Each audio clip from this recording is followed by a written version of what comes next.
सर्वांना क्रांतिकारी जय भीम, जय भारत. साहित्य सम्राट, लोकशाहीर डॉक्टर अण्णाभाऊ साठे यांच्या 105व्या जयंतीच्या निमित्तानं राष्ट्रनिर्माण अभियान मार्फत आजचं हे ऑनलाईन व्याख्यान आपल्यापुढे ठेवताना मला अत्यंत आनंद होतोय.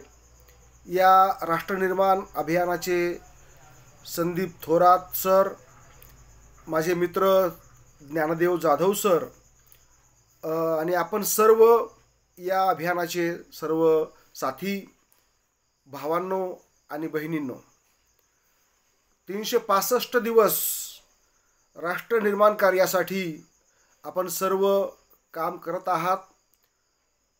आजच्या संभ्रमाच्या काळामध्ये मला वाटतं की फार मोठी उपलब्धी म्हणता येईल आणि सातत्यानं 365 दिवस जागृतीचा दिवा सतत पेटता ठेवा, हा महामानवांचा बाबासाहेबांचा हा विचार जो आहे तो आपण अंमलामध्ये आणण्याचा प्रयत्न करत आहात. आणि या भारताचं आपण काही देणं लागतो, या मायभूमीचं आपण काहीतरी देणं लागतो. या भूमिकेतून आपल्या आयुष्यातील काही एक वेळ आपण जाणीवपूर्वक या अभियानासाठी देत आहात. राष्ट्रनिर्माण, राष्ट्र ही गोष्ट निर्माण करण्याची आहे का, किंवा राष्ट्र आहे, राष्ट्र म्हणजे काय?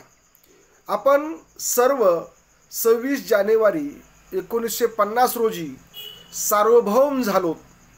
खऱ्या अर्थानं देश, राष्ट्र या ठिकाणी ही संकल्पना अंमलात आली. त्याच्या अगोदर पाहिलं आपण तर या देशाला देश म्हणावं का, अशा प्रकारची परिस्थिती होती.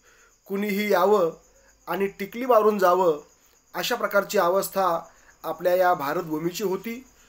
अनेक आक्रमक आले, अनेक देशाचे, अनेक वंशाचे लोक आले. खरं म्हणजे कुणालाही प्रेम निर्माण व्हावं, आकर्षण वाटावं, अशा प्रकारची ही आपली भारतभूमी. या देशामध्ये संशोधक फारसे निर्माण झाले नसले तरी संतांचा, विचारवंतांचा, कलावंतांचा आणि राष्ट्र निर्माण करणाऱ्या महामानवांचा असा हा आपला देश आहे. आणि म्हणून या देशाचं आकर्षण जगातल्या अनेकांना झालेलं आपल्याला पाहायला मिळतं. अनेक वंशाचे लोक इथं आले. इथली माती खरं म्हणजे सुजलाम सुफलाम अशा प्रकारची ही भारतभूमी. उन्हाळा, पावसाळा, हिवाळा हे 3 ऋतू इथं आहेत. इथली माती सुपीक आहे आणि म्हणून जगाच्या तुलनेमध्ये सर्वात आकर्षणाचा केंद्रबिंदू ठरणारा आपला हा भारत देश. परंतु आपल्या देशाची जी संस्कृती होती ही एकेकाळी अत्यंत समतावादी, जगाला हेवा वाटावा अशा प्रकारची आपली ही संस्कृती होती, जिला आपण सिंधू संस्कृती म्हणतो. मोहेंजोदडो हडप्पाचं उत्खनन झाल्यानंतर खऱ्या अर्थानं जगापुढे ही सिंधू संस्कृती आलेली आपल्याला पाहायला मिळते. आणि त्यानंतर बुद्धानं या देशामध्ये क्रांती केलेली आपल्याला पाहायला मिळेल. आता ही क्रांती कोणती होती? ही क्रांती ईश्वर नाकारणारी होती. मानवाला माणूस म्हणून जगण्यासाठी पुढं आणणारी क्रांती होती. आणि म्हणून बुद्धाचं तत्त्वज्ञान सांगायचं असेल तर बुद्ध असं म्हणतात की आतदीप भव. मला असं वाटतं की हा सत्यशोधनाचा एक मार्ग स्वतः तथागतांनी दाखवलेला आहे. आतदीप भव म्हणजे कुणीही तुमचा उद्धार करण्यासाठी येणार नाही. आजच्या काळालाही लागू असणारी ही गोष्ट.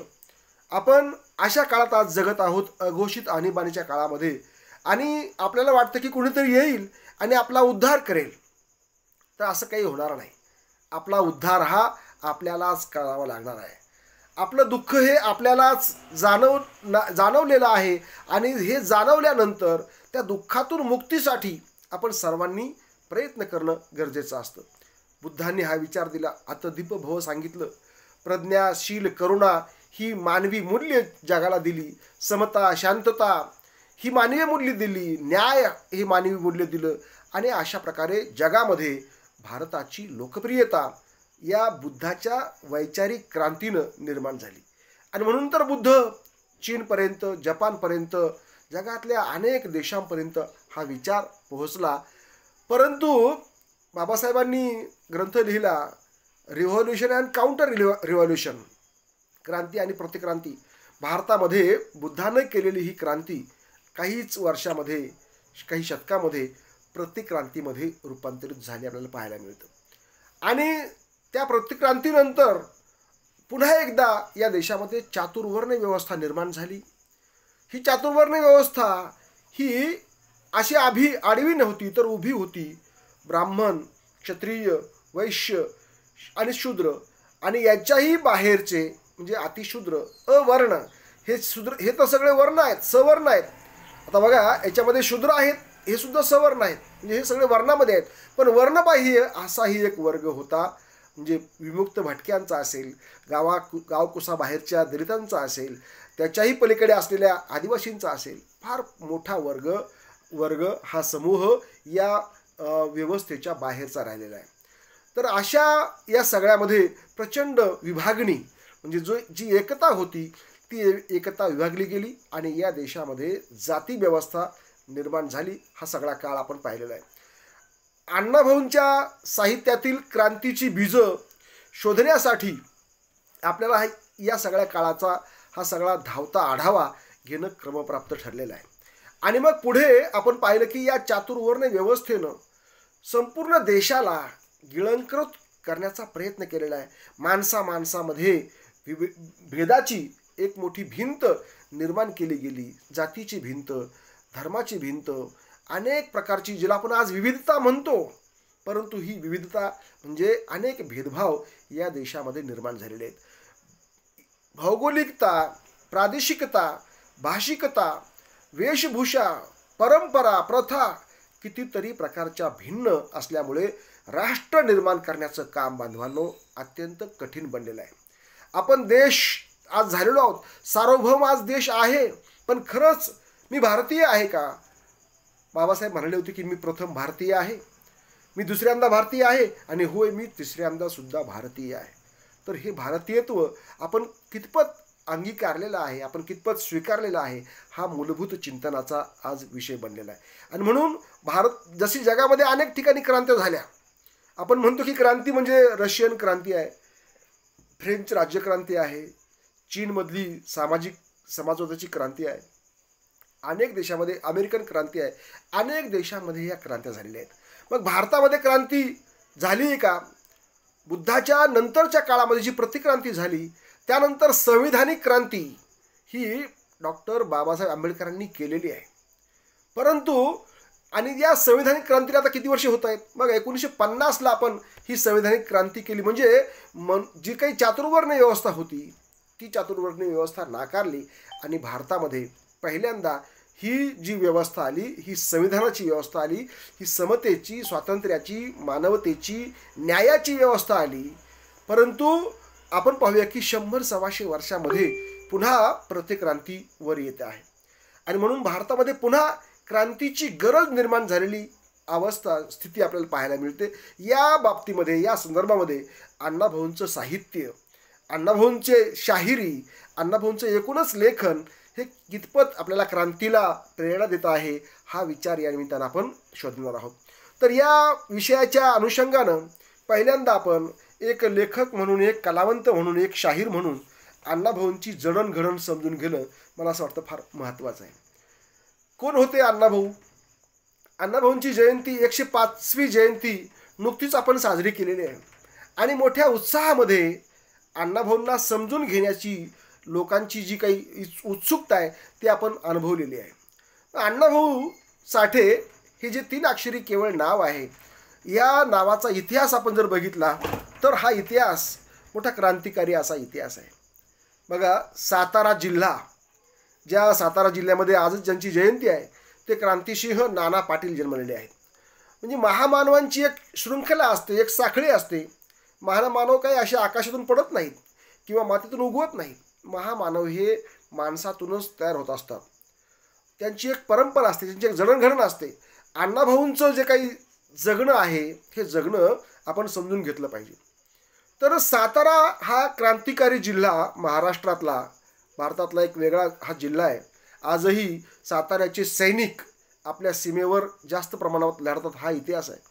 आणि असा हा सातारा जिल्हा, ज्या साताऱ्याच्या जिल्ह्यामध्येच महात्मा फुल्यांचाही जन्म झालेला आहे. बघा, महात्मा फुले यांचं कटगुण नावाचं गाव आहे, साताऱ्यापासून काही अंतरावर आहे. हे महात्मा फुल्यांची जन्मभूमी आहे. ही क्रांतीज्योती सावित्रीबाई फुले यांचीही जन्मभूमी आहे. सातारा जिल्ह्यातच क्रांतीज्योती सावित्रीबाईंचं सुद्धा जन्मभूमी नायगाव नावाचं गाव त्याच भागात आहे. आणि अशाच या सातारा जिल्ह्यामध्ये 1900 साली क्रांतिसिंह नाना पाटलांचा जन्म झालेला आहे. क्रांतिसिंह नाना पाटलांच्या या जिल्ह्यामध्ये ऐन भरामध्ये त्यांची चळवळ असताना पत्री सरकार, बघा म्हणजे हे जे गद्दार आहेत या देशाच्या भूमीशी, असे सावकार गद्दार आताही होते, तेव्हाही होते, आताही आहेत. अशा गद्दारांना पकडून त्यांच्या पायामध्ये पत्रा ठोकण्याचं काम हे लोक करायचे आणि म्हणून त्यांना पत्री सरकार असंही म्हटलं जायचं. तर हे प्रतिसरकार होतं क्रांतिसिंह नाना पाटलांचं बंड. त्याच्या अगोदर या सातारा जिल्ह्यामध्ये वीर फकीरा नावाचं वादळ घोंगावत होतं, त्याचंही एक बंड आहे. सत्तू भोसले याचंही एक बंड आहे.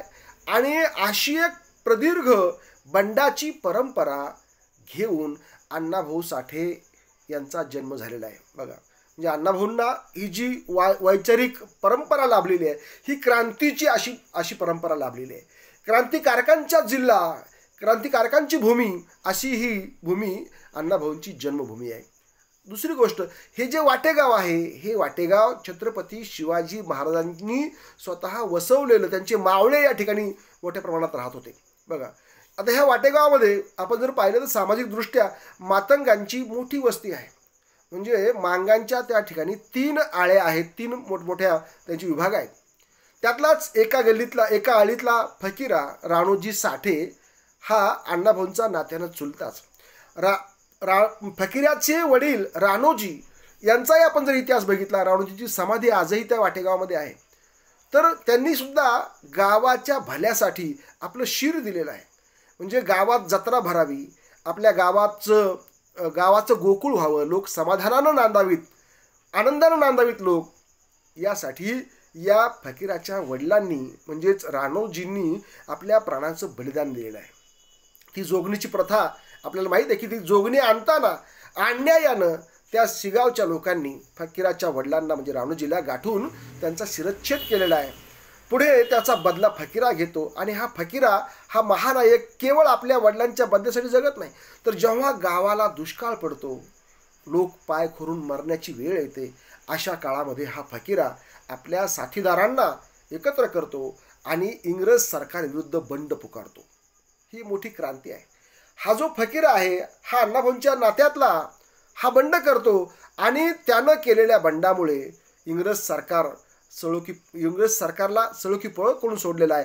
आता त्या काळामध्ये आणि म्हणून या ज्या जातीमध्ये अण्णाभाऊंचा जन्म झाला त्या जातीलाच इंग्रज सरकारनं जन्मजात गुन्हेगार म्हणून घोषित केलेलं आहे. बघा, म्हणजे अण्णाभाऊंची परंपरा समजून घेत असताना अण्णाभाऊंच्या भोवताल आपण पाहत आहोत आणि ज्या जातीमध्ये म्हणजे भारतामध्ये जात नावाची व्यवस्था आपल्याला समजून घ्यावीच लागणार आहे. जाती अंतासाठी आपल्याला ही जात समजून घ्यावी लागणार आहे. तर ज्या जातीमध्ये अण्णाभाऊंचा जन्म झाला, ज्या समूहात जन्म झाला अण्णाभाऊंचा, त्या जात समूहाला या इंग्रज सरकारनं 1871 साली बाय बर्थ क्रिमिनल लॉच्या अंतर्गत गुन्हेगार जमात म्हणून घोषित केलेलं होतं. म्हणजे अगोदरच्या वर्णवादी व्यवस्थेनं, मनोवादी व्यवस्थेनं अतिशूद्र म्हणून त्यांना अस्पृश्य ठरवलं होतं आणि पुढे आलेल्या इंग्रज सरकारने देखील या जात समूहाला गुन्हेगार म्हणून घोषित केलेला आहे. आणि ही सगळी पार्श्वभूमी अण्णाभाऊंच्या वडिलांना, अण्णाभाऊंच्या आजोबांना लाभलेली आहे. अण्णाभाऊंचे आजोबा सिद्धोजी साठे, बघा त्यांचे नाव सिद्धार्थ आहे. म्हणजे नावं का ठेवतात व्यक्तींची, माणसांची नावं जेव्हा आपण ठेवतो तेव्हा काही एक आदर्श आपल्यासमोर असतो. सिद्धोजी म्हणजे तथागताचं नाव या अण्णाभाऊंच्या आजोबांना दिलेलं आहे. सिद्धोजी साठे हे मुंबईतले कंत्राटदार होते. त्या काळामध्ये मुंबईची बांधणी सुरू होती आणि अशा बांधणीच्या काळामध्ये आपल्या कामगार बांधवांना घेऊन मुंबईला कंत्राट घेऊन मोठमोठ्या बांधकामाची कामं घेऊन या सिद्धोजींनी काही कमाई केली होती. आणि आपल्या गावाजवळच टाकवे नावाचं गाव आहे, त्या गावामध्ये काही एक 65 एकर शेती त्यांनी खरेदी केली होती. सर्व काही व्यवस्थित चाललं होतं. परंतु या इंग्रज सरकारनं अण्णाभाऊंच्या जातीलाच गुन्हेगार घोषित केल्यामुळं पुढे काही संकट या कुटुंबावर आली. आणि सिद्धोजींच्या निधनानंतर एका शेतकऱ्यानं, गावातल्या त्या टग्यानं, हरामखोर भांडवलदारानं ती जमीन सगळी गिळंकृत करून टाकली. मग अण्णाभाऊंचे वडील भाऊराव हे जेव्हा म्हणजे ती जमीन पाहायला गेले तर तेव्हा त्या लोकांनी म्हणजे त्या शेतकऱ्यानं, त्या भांडवलदारानं, त्या ह्यानं सावकारानं त्या जमिनीवर पूर्णपणे कब्जा केला होता. आणि तुला कुठं कोर्टात जायचे तर जा असं तो म्हणाला होता. पण कोर्टात कुठं जाणार? कारण इथं अशी अवस्था होती की एखाद्या मांग व्यक्तीनं सांगितलं की मी मांग आहे तर त्याला लगेच तात्काळ तुरुंगात टाकलं जायचं किंवा त्याला 3 वेळची हाजरी त्या काळी द्यावी लागायची. म्हणजे अशा प्रकारची ती अवस्था. मग कोर्ट कचेरी आणि काय करणार आहेत? त्यामुळे ती जमीन गेलेली आहे त्या कुटुंबाची. हे भूमिहीन कुटुंब झालं. आणि मग हे भाऊराव जे आहेत हे पोटा पाण्यासाठी मुंबईला गेलेले आहेत. बघा, म्हणजे अण्णाभाऊंच्या साहित्यामध्ये क्रांती येण्यासाठी क्रांती तत्त्वज्ञान जे काही त्यांच्या आलेलं आहे, ठासून भरलेलं आहे, त्याची पार्श्वभूमी ही अशी आहे. त्यांच्यावर झालेला अन्याय जो आहे, या कुटुंबावर झालेला अन्याय, अण्णाभाऊंनी हे सगळं उघड्या डोळ्यांनी पाहिलेलं आहे. तर बघा, अण्णाभाऊंच्या आजोबाचं नाव सिद्धोजी, अण्णाभाऊंच्या वडिलांचं नाव भाऊराव. भाऊ, बघा म्हणजे बंधुता हे कसं मूल्य आहे बघा त्यांच्यामध्ये. आणि अण्णाभाऊचं नाव काय ठेवलं होतं तर तुकाराम. बघा, म्हणजे महाराष्ट्रामध्ये 2 तुकाराम झाले. पहिले जे तुकाराम, संत तुकाराम, म्हणजे भले तरी देऊ काशेची लंगोटी, नाठाळाच्या माथी हाणू काठी असं म्हणणारे हे विद्रोही तुकाराम. रात्रंदिन आम्हा युद्धाचा प्रसंग असं म्हणणारे हे तुकाराम. अरे वेदांचा तो अर्थ आमासाची ठावे, एरांनी वाहावा भार माथा असं म्हणणारे तुकाराम. किंवा बरा देवा कुणबी केलो, नसता दंबेची असतो मेलो, बरं का, असं म्हणणारे हे तुकाराम. अशा प्रकारचा विद्रोह अण्णाभाऊंच्या मध्ये सुद्धा, या तुकारामामध्ये सुद्धा ठासून भरलेला होता. अगदी अण्णाभाऊंचं बालपण आपण बघितलं तर मजेत गेलेलं होतं. कारण भाऊराव, अण्णाभाऊंचे वडील, हे मुंबईला इंग्रजांच्या घरी माळीकाम करायचे, बागकाम करायचे, कुशल कारागीर होते ते. आणि मग तो जो पैसा आहे त्याच्यावर हे घर कुटुंब, अण्णाभाऊंची आई वालूबाई, अण्णाभाऊंना 2 बहिणी, भागूबाई आणि जाईबाई, सगळ्यात लहान. अण्णाभाऊंना एक भाऊ शंकर भाऊ. अण्णाभाऊंचा एक भाऊ, त्याचं नाव शंकरच होतं, तो वारला होता. आणि मग नंतर झालेल्या या मुलाला, अण्णाभाऊंच्या या भावाला पुन्हा शंकर हेच नाव दिलं गेलं होतं.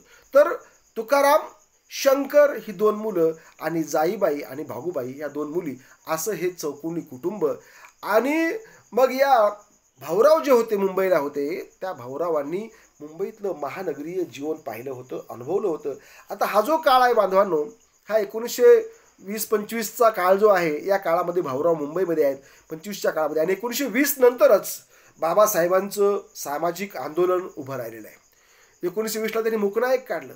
आणि हळूहळू एक आंदोलनं, म्हणजे मनुस्मृती दहन असेल, त्यानंतर काळाराम मंदिराचा प्रवेश असेल, तर ही सगळी आंदोलनं होण्याचा तो काळ आहे. आणि या काळामध्ये भाऊराव हे मुंबईमध्ये वास्तव्याला आहेत. आणि मुंबईमध्ये त्यांना जाणीव झाली की आपण शिकलं पाहिजे, आपण आपल्या मुलांना शिकवलं पाहिजे. आणि म्हणून त्यांनी आपल्या गावाकडे आल्यानंतर आपल्या मुलाला, आपल्या तुकारामाला त्यांनी शाळेत नेऊन दाखल केलेलं आहे. आता बघा, त्या काळची जी शाळा होती ही अगदी खाजगी शाळा आहे. गावामध्ये अर्थातच ब्राह्मण मास्तर आहे. आणि त्या मास्तरानं ज्या दिवशी म्हणजे शाळेत नाव दाखल केलं, तो एक पहिला दिवस. आणि त्या दिवशी काय केलं, म्हणजे भाऊराव जेव्हा बाहेर गेल्यानंतर या मुलांना त्या गुरुजींनी काय केलं तर शाळेच्या बाहेर, म्हणजे व्हरांड्यामध्ये बसवलं. म्हणजे काही मुलं शाळेमध्ये आत आहेत आणि काही मुलं बाहेर आहेत. म्हणजे मांगा महारांची मुलं ही बाहेर आहेत. आता हा जो फरक दिसला आहे तुकारामाला, त्यातून त्यांचं मन बंडखोर झालेलं आहे. आणि हा असा अन्याय का, काही मुलं आत आणि काही मुलं बाहेर का? आता ही बंडखोरी कुठून आली होती? मी म्हणाल तुम्हाला की अण्णाभाऊंना लाभलेली ही जी परंपरा, अण्णाभाऊ लहानपणापासून त्यांना फिरस्ती फार आवडायची. अण्णाभाऊ घरी कधी त्यांचा पाय ठरायचा नाही, सातत्यानं ते बाहेरच राहायचे. आणि मग तो जो परिसर आहे सगळा, हा वारणा खोरा, हा वाटेगाव जो आहे तो छत्रपती शिवाजी महाराजांनी वसवलेला आहे. यामध्ये छत्रपती शिवरायांचे मावळे आहेत आणि फकीराच्या वंशजाला म्हणजे अण्णाभाऊंच्याही वंशजाला छत्रपती शिवाजी महाराजांनी स्वतः तलवार दिलेली आहे, घोडे दिलेले आहेत, इनाम जमिनी दिलेल्या आहेत आणि अशा प्रकारे त्यांचं गौरवीकरण केलेलं आहे. अशा शूरवीर मावळ्यांच्या कुटुंबामध्ये अण्णाभाऊंचा जन्म झालेला आहे. आणि म्हणून एक बंडखोरी लढण्याची जी काही खुमखुमी आहे ती अण्णाभाऊंच्या रक्तामध्येच आहे. बघा, मनुस्मृतीनं शस्त्र हिरावून घेतली, पण शिवरायांनी काय केलं होतं?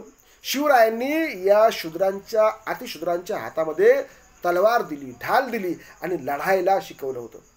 पुढे अण्णाभाऊंनी एक कवन रचलं. बघा, छत्रपती शिवरायांना आपण अनेक उपाध्या देतो, पण अण्णाभाऊंचं एक गीत आहे, रणपंडित शिवराय शिकवून गेले. बघा, अण्णाभाऊंनी शिवाजी महाराजांना काय उपमा दिली? रणपंडित.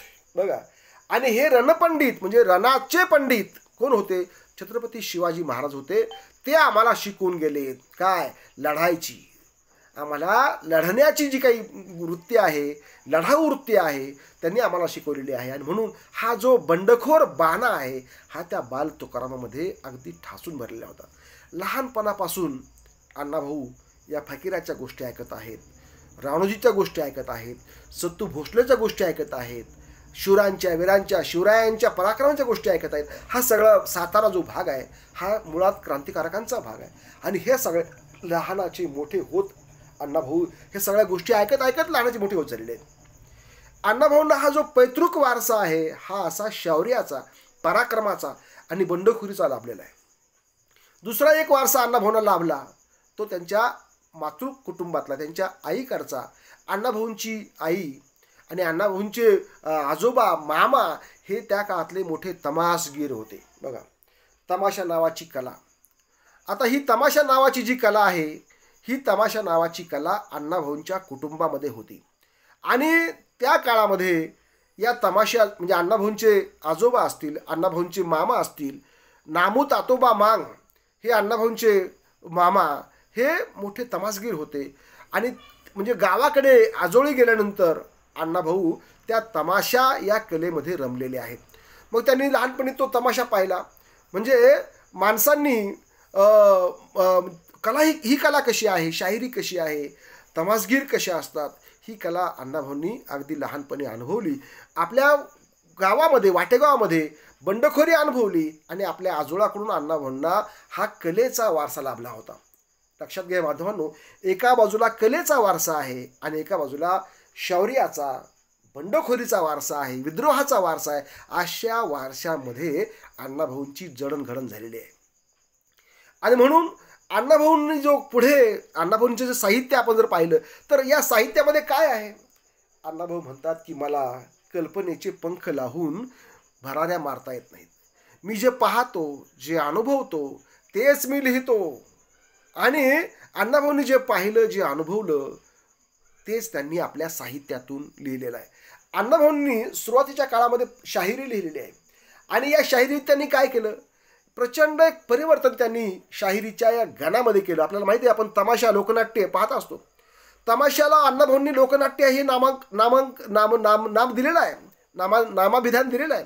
पण त्याच्या अगोदर अण्णाभाऊंनी एक अंतर्गत बदल केलेला आहे की तमाशामध्ये गण होता, बरं का, हा देवादिकांचा गण होता. पण हा गण अण्णाभाऊंनी नाकारला. प्रथम मायभू चरणा छत्रपती शिवबा चरणा स्मरोणी गातो कवना जीर जी जी जी जीर जी जी जी.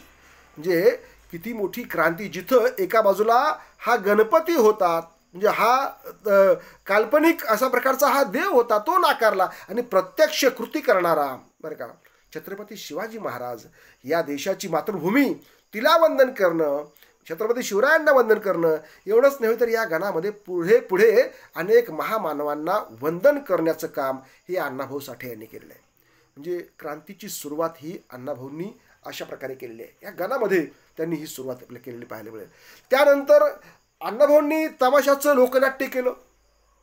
म्हणजे तमाशा ही कला फक्त काही छमछुम लावणीपुरतीच नाही, तर ह्या कलेतून प्रबोधन होऊ शकतं हे अण्णाभाऊंनी दाखवून दिलं. महात्मा फुले यांचे सत्यशोधक जलसे असतील, डॉक्टर आंबेडकरांच्या काळातील आंबेडकरी जलसे असतील, ही सगळे जे आहे ते या कलेचे यातूनच पुढे आलेले होते. आणि अण्णाभाऊंची शाहिरीसुद्धा याच कलेतून पुढे आलेली आपल्याला पाहायला मिळते. अण्णाभाऊंनी प्रबोधनासाठी पोवाडे लिहिले. बघा, म्हणजे अण्णाभाऊंचे पोवाडे कसे होते. पहिला अण्णाभाऊंचा पोवाडा होता मच्छराचा. पण हा मच्छर कोणता होता. हा मच्छर हा भांडवलदारीचा मच्छर, शोषण करणारा, बरं का, सामान्य माणसांचं रक्त शोषण करणारा हा मच्छर म्हणजे इथला भांडवलदार, इथला सावकार, या सावकारशाहीची चिरफाड अण्णाभाऊ साठे यांनी त्या पहिल्या पोवाड्यातून केलेली आहे. पुढे अण्णाभाऊंनी लिहिलं स्टॅलिनग्राडचा पोवाडा. बघा, अण्णाभाऊंची जडणघडण पाहत असताना अण्णाभाऊ जो वाटेगावमध्ये शाळेत गेले, परंतु ही शाळा फक्त 1.5 दिवसाची ठरली. कारण अण्णाभाऊंना हे अशा प्रकारचं भेदभावाचं वागणं जे आहे शाळेचं, ते अण्णाभाऊंना पसंत आलं नाही. आणि अण्णाभाऊंनी दुसऱ्याच दिवशी आपल्या आईला सांगितलं की आई, मी काही या शाळेत जाणार नाही. कारण अण्णाभाऊंची जी काही जडणघडण झाली होती ही बंडखोरीची होती आणि त्यांना असा भेदभाव मुळातच मान्य नव्हता. अशा प्रकारची विषमता त्यांना मान्य नव्हती आणि म्हणून त्यांनी ती शाळा नाकारली. तेव्हा अण्णाभाऊंची आई वालूबाई त्यांना म्हणते की अरे तू का शाळेत जा रे बाबा, शाळेत गेला तर बरं होईल तुझं. तिकडून भाऊराव सांगतायत शाळेत जा रे बाबा, शाळेत शिकलास तर तू सुद्धा मोठा होशील, अधिकारी होशील, इंग्रजासारखा फाडफाड इंग्रजी बोलशील, काहीतरी आपलं चांगलं होईल आणि हा जो शिक्का आपल्याला बसलेला आहे गुन्हेगारीचा तोच नष्ट होईल. परंतु तुकाराम म्हणजे अण्णाभाऊ म्हणतात की बघा, मी शाळेत काही जाणार नाही, परंतु तुम्ही म्हणता तसं मी तुम्हाला करून दाखवेन. अगं, शिवाजी महाराज कुठे शाळेत गेले होते, तुकाराम महाराज कोणत्या शाळेत गेले होते, असे दाखले बाल अण्णाभाऊ आपल्या आईला देतात. आणि बघा बांधवांनो, अण्णाभाऊंनी आईला दिलेला हा शब्द अगदी पुढे खरा करून दाखवलेला आहे. म्हणजे जरी मला या पारंपरिक शाळेमध्ये प्रवेश नाही मिळाला, परंतु मी जीवनाच्या शाळेत नव्हे, जीवनाच्या विद्यापीठामध्ये शिक्षण घेईल, हे अण्णाभाऊंनी ठरवलं. आणि मग पुढे तो आपल्याला अण्णाभाऊंच्या जीवनातला तो ऐतिहासिक प्रवास माहीत आहे. बघा, सिद्धार्थांनीही प्रवास केला. आपलं घर, आपला राजवाडा, सर्व वैभव ऐश्वर सिद्धार्थाला होतं. सर्व सुंदर सुंदर मुलगा होता, पत्नी होती, राज्य मिळणार होतं. या सगळ्याचा त्याग केला सिद्धार्थानं आणि सिद्धार्थ राजपुत्र हा प्रवासाला लागला, जगाच्या प्रवासाला लागला, जग समजून घ्यायला लागला. अनेकांनी प्रवास केलेले आहेत आणि अशा प्रकारचा प्रवास हा अण्णाभाऊंच्याही वाट्याला आलेला आहे. वाटेगाव ते मुंबई हा 350 मैलांचा प्रवास अण्णाभाऊंना करावा लागलेला आहे. बघा, कारण त्या काळची दुष्काळी परिस्थिती, त्या काळची 3 वेळची हजेरी आणि एकूणच सगळं हे वातावरण, गेलेली जमीन, या सगळ्यामुळं या कुटुंबावर उपासमारीची वेळ आली. तेव्हा भाऊरावांनी या कुटुंबाला आपल्यासोबतच मुंबईला न्यायचा निर्धार केला.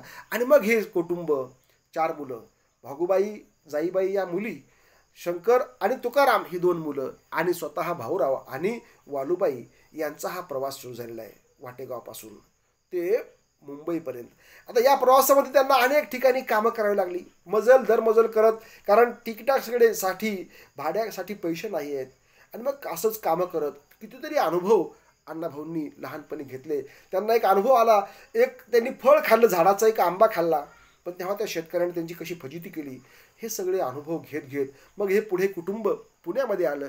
आणि पुणे रेल्वे स्टेशनच्या परिसरामध्ये मुक्कामाला थांबल्यानंतर एका माणसाला कामगारांची आवश्यकता होती आणि त्या माणसानं कळालं की हे असं कुटुंब आहे, ह्यांना मुंबईला जायचं आहे आणि ह्यांना कामाची आवश्यकता आहे. मग त्या माणसानं त्याला फसवून नेलं आणि कल्याणजवळ डोंगर फोडण्याचं काम सुरू होतं. आता हे डोंगर फोडण्याचं काम काय होतं तर या ठिकाणी फक्त आणि फक्त गुन्हेगार होते. म्हणजे गुन्हेगार म्हणजे कोणते, इंग्रजांनी ठरवलेले बाय बर्थ क्रिमिनल्स, जन्मजात गुन्हेगार, ज्या ज्या जातींनी इंग्रजां सत्तेविरुद्ध बंडखोरी केली होती अशाच लोकांना त्या ठिकाणी त्या छावणीमध्ये जी छळ छावणी होती, तारांचं कुंपण होतं आणि पहारे करण्यासाठी पठाण होते, अफगाणिस्तानचे पठाण होते. अशा पठाणांच्या पहाऱ्यामध्ये हे कुटुंब अडकलं. आपण पाहूया की त्या ठिकाणी महिनाभर या कुटुंबाला राहावं लागलं, वेठ बिगारी करावी लागली. एकट्याच्या बळावर घर कुटुंब चालत नव्हतं. तेव्हा तुकारामाला, मोठा मुलगा म्हणून तुकारामालाही काम करावं लागलं, पण तरीही काही भरपाई होत नव्हती. डोक्यावर कर्ज वाढत होतं आणि आता आपलं जगणं असंच जाईल की काय अशी भीती भाऊरावांना वाटली आणि भाऊरावांनी, फार हुन्नरी होते भाऊराव, त्यांनी एक युक्ती केली. त्या पठाणाला त्यांनी दोस्ती केली पठाणासोबत, आणि त्या पठाणासोबतच्या दोस्तीनं त्या कुटुंबाला बाहेर जाण्याचा मार्ग दाखवला. त्या पठाणाला दया आली बघा बघा, ना इंग्रजांना दया आली, ना इथल्या मनुवादी व्यवस्थेला दया आली, पण त्या पठाणाला सुद्धा दया आली. आणि त्या पठाणानं रात्री 12 वाजता सगळं काही सामसूम झाल्यानंतर दरवाजे उघडले, कुंपणाचा गेट उघडला आणि या कुटुंबाला पाठवून दिलं.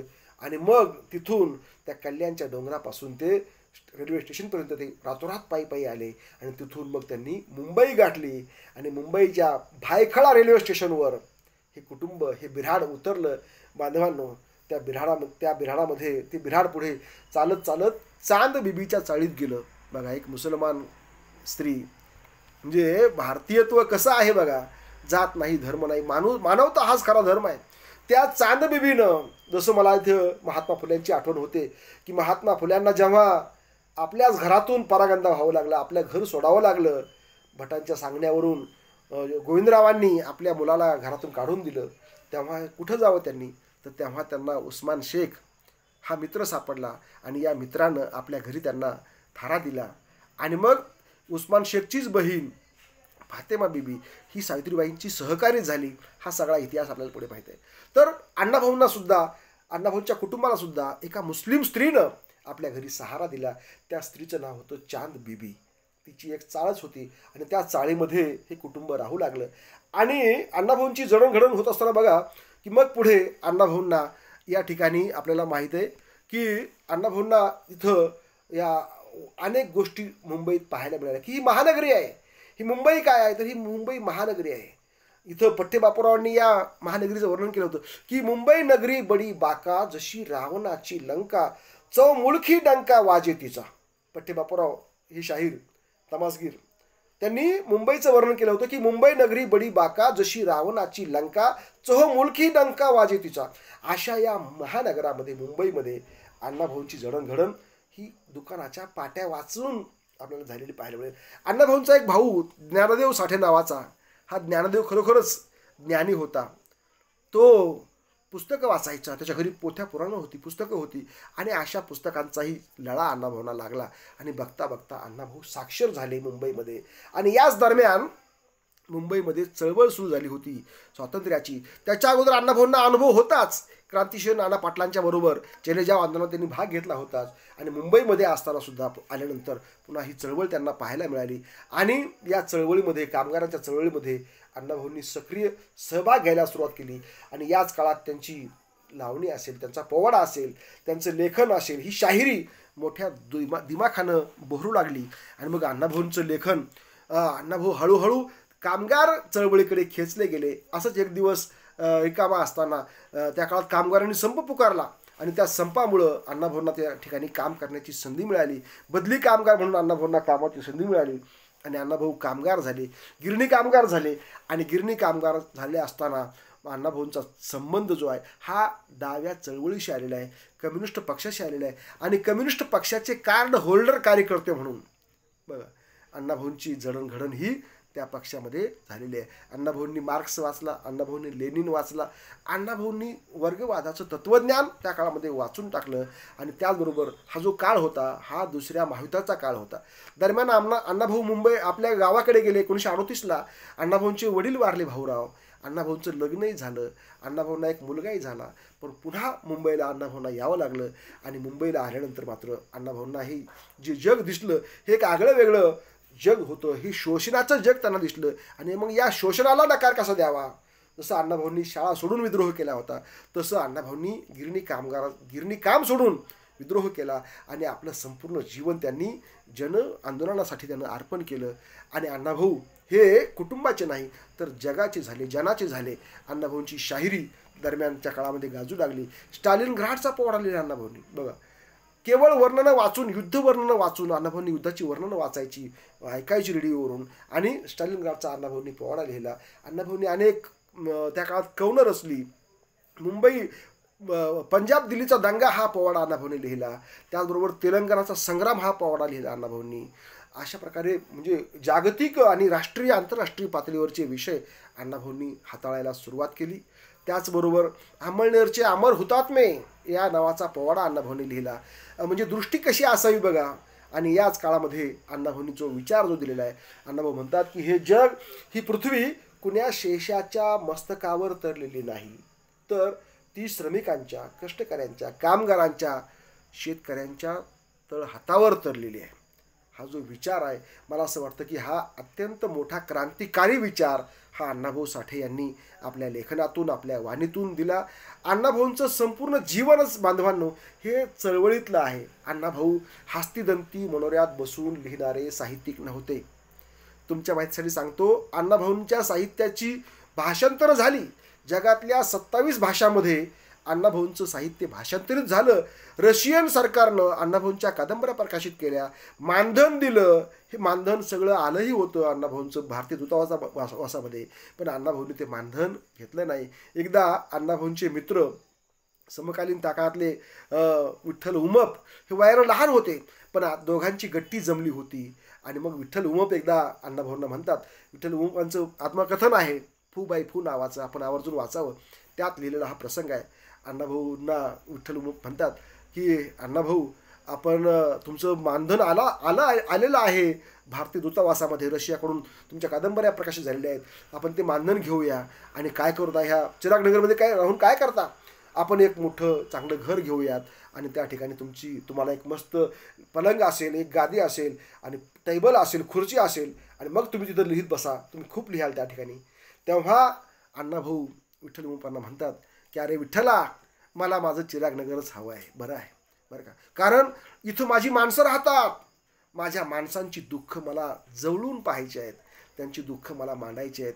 अरे मी नाही लिहिलं तर मग तिथं जाऊन मी काय लिहिणार आहे. अरे झोपडीमध्ये खरी कला जन्मते, महालामध्ये ढेकणं असतात.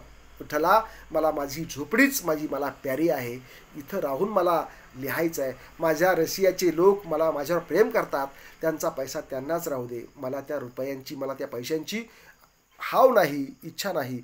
अशा प्रकारे अण्णाभाऊंनी त्या विठ्ठल उमपांना सांगितलं आणि पैसे तिथले नाकारले.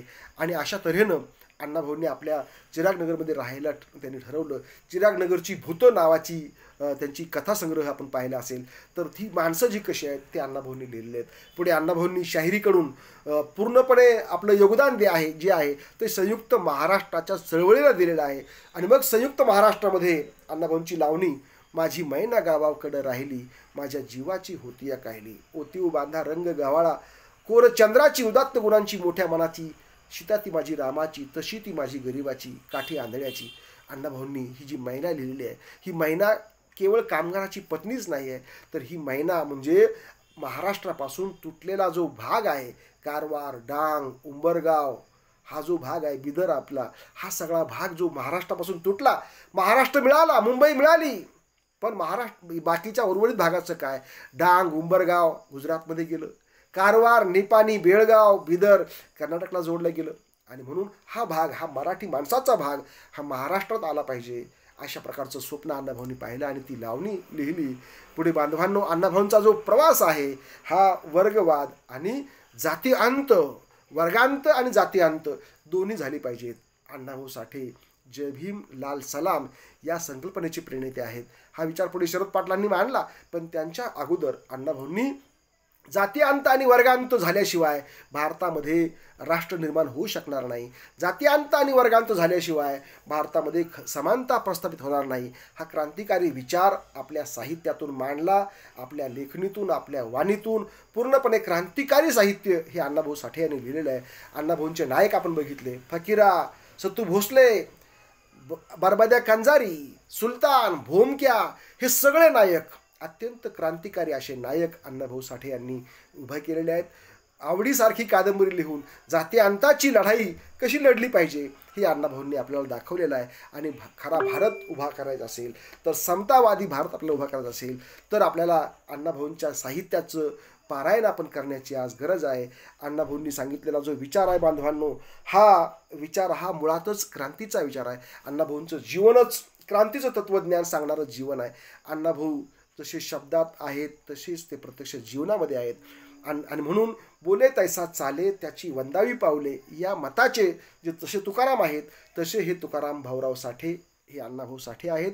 आणि म्हणून राष्ट्रनिर्माणाच्या या अभियानामध्ये अण्णाभाऊंनी आपल्या साहित्यातून सामाजिक क्रांती आपल्याला दाखवलेली आहे. बघा, कितीतरी भटके, विमुक्त, जे असे अस्पृश्य असे वर्ग होते, त्या वर्गांना साहित्यामध्ये नायकत्व देण्याचं काम अण्णाभाऊंनी केलेलं आहे.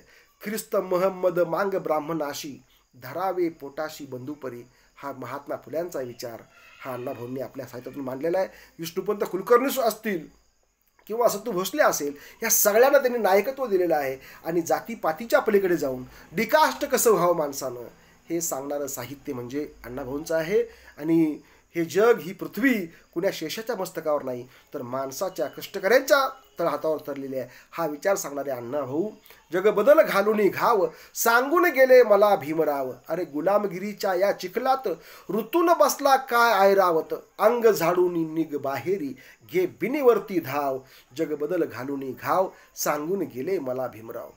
धनवंतांनी अखंड पिळले, धर्मांधांनी तसेच छळले, मगराने जणू माणिक गिळले, आणि साव चोर जाहले साव, जग बदल घालून घाव, सांगून गेले आम्हा भीमराव. बरं का, अशा प्रकारे अण्णाभाऊंनी आपल्या या कवनातून सांगितलेलं आहे. ठरवून आम्हा हीन कलंकित, जन्मोजन्मी करुणे अंकित, जिने लादुनी वर अवमानित, निर्मून हा भेदभाव, जग बदल घालून घाव, सांगून गेले मला भीमराव. आणि शेवटी अण्णाभाऊ म्हणतात की एकजुटीच्या या रथावरती आरूढ होऊन चलवा पुढती, नव महाराष्ट्रा नवराष्ट्रा निर्मून जगती, करी प्रगट निज नाव, जग बदल घालून घाव, सांगून गेले मला भीमराव. अण्णाभाऊंचं तत्त्वज्ञान सांगायला बसलं तर रात्र पुरणार नाही, दिवस पुरणार नाहीत. कितीतरी मोठं असं तत्त्वज्ञान अण्णाभाऊंनी लिहिलेलं आहे. अण्णाभाऊंच्या साहित्याचा आपण अभ्यास करावा. अण्णाभाऊंची एक एक कलाकृती, एक एक शब्द हा क्रांतीचं बारूद आहे. आणि आपल्या आजच्या घडीला, आजच्या अघोषित आणीबाणीच्या काळामध्ये राष्ट्र निर्माण करण्याच्या कार्यामध्ये अण्णाभाऊंचे विचार हे निश्चितच प्रेरणादायी ठरतील असा मला विश्वास या ठिकाणी वाटतो. आणि आपण मला या ठिकाणी बोलण्याची संधी दिली आणि आपण माझे बोबडे बोल ऐकून घेतले, त्याबद्दल आपल्या सर्वांचं ऋण व्यक्त करतो आणि थांबतो. जय हिंद, जय भीम, जय भारत.